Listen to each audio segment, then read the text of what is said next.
लोक सेवा आयोग द्वारा आयोजित होने वाली टिकट परीक्षा के लिए आज हम आप लोग लाए हैं प्रैक्टिस सेट 1। यह पॉलिटिकल साइंस के अंतर्गत होगा। ये ऐसे क्वेश्चनों का हमने यहाँ पर कलेक्शन लिया है जो निश्चित रूप से आपको परीक्षा में देखने को मिलेंगे। तो शुरू करते हैं एक एक क्वेश्चन कर कर। अब यहाँ से आप लोगों को हम प्रैक्टिस सेट कराएंगे और पूरा प्रैक्टिस सेट आप लोग देखिए और देखिए कि आप कितना इसमें से क्वेश्चन आप कर जाते हैं। ठीक है, चलिए शुरू करते हैं। क्वेश्चन नंबर 1 है, भारतीय राजनीतिक व्यवस्था का स्वरूप निम्न में से कौन सा है। तो इसमें देखिए, तो हमारी जो भारतीय राजनीतिक व्यवस्था है वो है आपका गणतंत्रीय, संघीय और संसदीय। दूसरा क्वेश्चन, दबाव समूह का मुख्य उद्देश्य क्या है। तो इसका मुख्य उद्देश्य होता है अपने सदस्यों के हितों को विकसित करना। अगला है, संसद के संयुक्त अधिवेशन को कौन संबोधित करता है। तो इसे संबोधित करता है राष्ट्रपति। ठीक है, तो इसमें जो है तीसरा वाला सही हो जाएगा। अगला है, संघीय लोक सेवा आयोग के अध्यक्ष की नियुक्ति कौन करता है।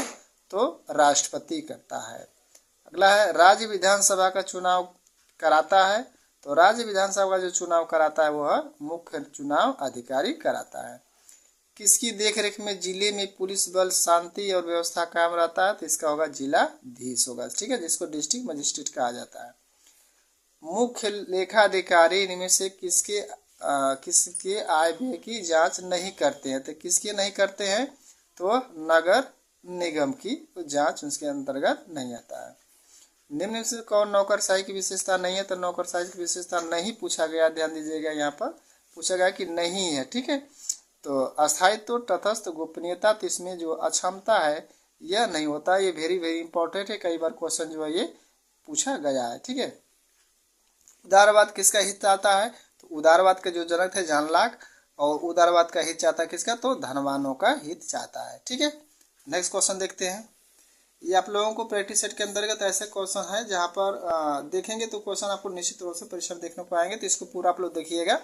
फांसीवाद विश्वास करता है। तो किसमें फांसीवाद विश्वास करता है। तो राज्य दल का श्रेष्ठ है, इसी में क्या करता है वो विश्वास करता है। अगला, भाषण की स्वतंत्रता किस शासन के लिए आवश्यक है। तो भाषण की जो स्वतंत्रता है वह लोकतंत्र के लिए आवश्यक है। निम्नलिखित में से कौन कल्याणकारी राज्य का समर्थन करता था। तो कौन करता था।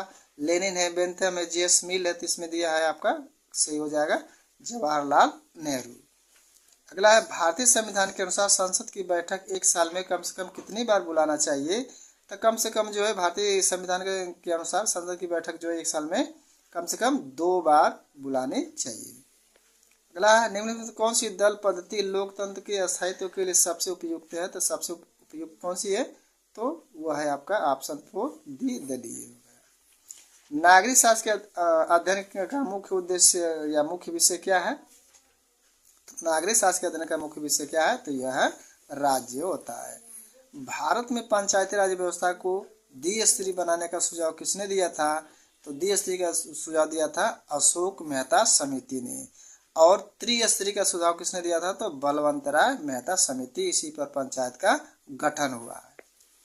अगला है, भारत में संविधान सभा का निर्माण किस योजना के अंतर्गत हुआ था। तो इसका आंसर हो जाएगा मंत्रिमंडल मिशन योजना के अंतर्गत भारत में संविधान सभा का निर्माण हुआ था। ठीक है,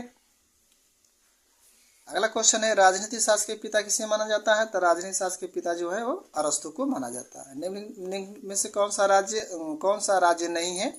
तो राजस्थान, नेपाल, फ्रांस और कनाडा। ठीक है, तो इसमें जो है राजस्थान होगा।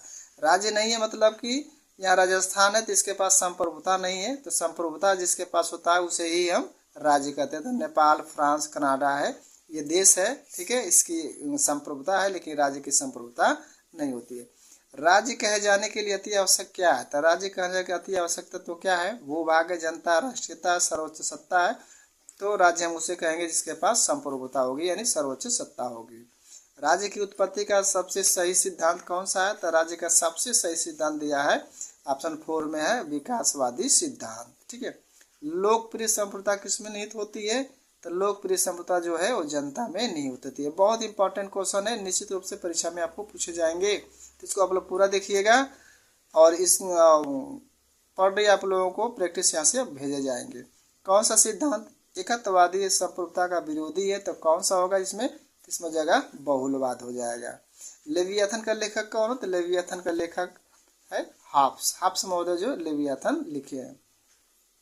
गत कुछ दशकों में भारतीय राज्यों में अधिक शक्ति की मांग की। किसने मांग की थी? यह का वित्तीय क्षेत्र में हो जाएगा, इसका आंसर हो जाएगा। निम्नलिखित सिद्धांतों में किसके अनुसार राज्य की स्थापना जनता की इच्छा से हुई है? यह है आपका सामाजिक समझौते का सिद्धांत। राष्ट्रीयता सभ्यता के लिए खतरा है, किसने कहा था? तो राष्ट्रीयता सभ्यता के लिए खतरा दिया था, कोटेशन है तो रविन्द्रनाथ टैगोर का। ठीक है, और हम अपने वीडियो के माध्यम से आप लोगों को सभी लोगों का कोटेशन, जिसने पाश्चात्य दार्शनिक है सबका कोटेशन हमने बनाकर रखा हुआ है। आप वीडियो के प्लेलिस्ट में जाएंगे तो वहाँ से आप टीजीटी पीजीटी का हमने एक बनाया हुआ है प्लेलिस्ट, उसमें खोजेंगे तो आराम से वहाँ पर मिल जाएगा। अंतर्राष्ट्रीय न्यायालय कहाँ स्थित है? तो अंतर्राष्ट्रीय न्यायालय कहाँ पर है? तो हेग में है। ठीक है, कहाँ है? तो हेग में है। अगला नेक्स्ट क्वेश्चन देखिए, संयुक्त राष्ट्र संघ की स्थापना कब हुई थी? तो 1945 में। फॉरवर्ड ब्लॉक की स्थापना किसने की थी? तो सुभाष चंद्र बोस ने की थी। स्वराज दल की स्थापना का मुख्य उद्देश्य क्या था? तो यह था आपका काउंसिल प्रवेश। संघात्मक संविधान का मुख्य लक्षण क्या है? तो संघात्मक वो है जिसमें केंद्र और राज्य की दोहरी सरकारें हैं। भारतीय संविधान में नीति निर्देशक तत्व किसके लिए है? तो नीति निर्देशक तत्व है वह किसके लिए है? तो सरकार के लिए। किसके लिए? सरकार के लिए। नीति निर्देशक तत्व आप जानते हैं 36 से लेकर के 51 तक ले जो दिया हुआ है आर्टिकल में, तो वह सरकार के लिए। संसदीय सरकार में कार्यपालिका की वास्तविक शक्तियाँ किसमें निहित होती है? तो ये बहुत इंपॉर्टेंट है। संसदीय सरकार में जो कार्यपालिका की शक्तियाँ होती है वह मंत्रिपरिषद में निहित होती है। प्रथम भारतीय नागरिकता अधिनियम संसद में कब पारित हुआ था? तो प्रथम संसद अधिनियम जो होता है वो 1955 में प्राप्त किया गया था। ठीक है, पारित किया गया था। गांव पंचायत के लिए सदस्यों की अधिकतम संख्या निश्चित की गई है, तो कितने निश्चित की गई है? तो 15 है। ठीक है, अगला है राज्य सूची के विषय को राष्ट्रीय हित का विषय घोषित करने का अधिकार किसे दिया गया है? तो यह राज्यसभा को दिया गया है। भारत में राज्यों का भाषा के आधार पर पुनर्गठन कब किया गया? ये बहुत इंपॉर्टेंट है, कई बार क्वेश्चन पूछा गया है। तो इसका आंसर हो जाएगा 1956। कब दिया गया? तो 1956 में दिया गया। ठीक है, वीडियो ज़्यादा लंबा बड़ा ना हो जाए इसलिए जो है इसको पूरा पढ़ने के लिए आप चैनल को हमारे सब्सक्राइब जरूर आप लोग कर लीजिए, ताकि यहाँ से जब भी वीडियो जाए तो आप तक आराम से पहुँच जाए।